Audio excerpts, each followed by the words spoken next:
Hey, hello, my friend. I pray that this finds you well from wherever and whenever you're tuning in. So, Martin Luther King had a dream that a man would be judged not by the color of their skin, but by the content of their character. And I too have a dream that a man or a woman would not be judged by any external criteria, but by the content of their being. That they are a child of God, created in the image of God, and a brother and sister. Like, what would happen if the first time you saw me, you didn't see my blackness first, or my maleness first, or my handicap first, or anything else, but you saw me as a child of God, and you chose to engage with me and treat me from that vantage point and perspective. Now, I know that sounds idealistic, but I'm sure Martin's dream sounded idealistic when he first shared it. But here we are, so many years later, realizing that dream, albeit imperfectly, yet progressively. But you know what? As much as I have that dream for the world, I guess even more importantly, I have that dream for myself.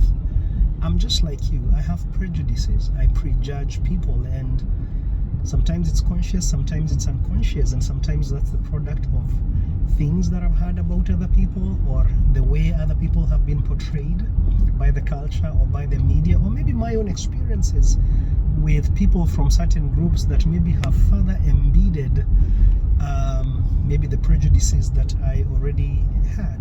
So I get it. It's a thing. But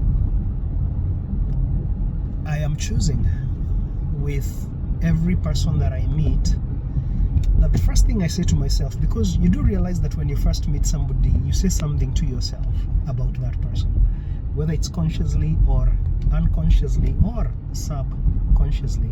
And so for me to rewire prejudices in me, I am making a conscious decision that when I first see somebody or meet somebody, I tell to myself loudly in my head, hello, beautiful child of God. And maybe, just maybe, and it's hard work, right? The default setting is to see the prejudices, the boxes that I've already established in my own mind about certain people. So it's hard work and it takes intention, but maybe over time, if indeed our brains have this thing called neuroplasticity, and we can really reprogram our perceptions and beliefs, maybe, just maybe, I'll get better at seeing people as children of God. And if nothing else, at least in that moment or in that interaction, hopefully I'll bring my intentionality and awareness and consciousness to where maybe, if nothing else, it affects that particular interaction. So, my friend, as much as we want global change, man, I've come to realize that there is power in one. Any change begins with one. With each one of us just deciding to do better, in the words of Mahatma Gandhi, being the change.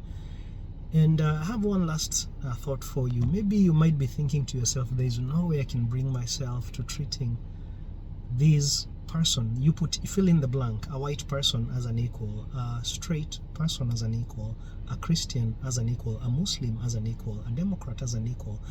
You fill in the blank.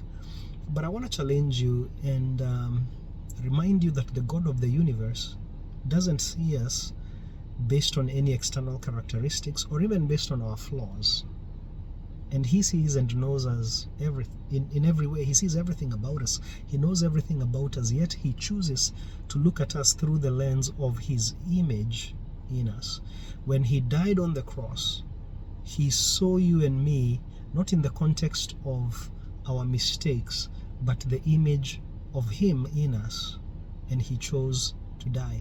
If the God of the universe can do that and can cross an untold divide in terms of space, right, from heaven to earth, but even an untold divide in terms of the separation between a perfectly holy God and sinful and flawed man. Like, really?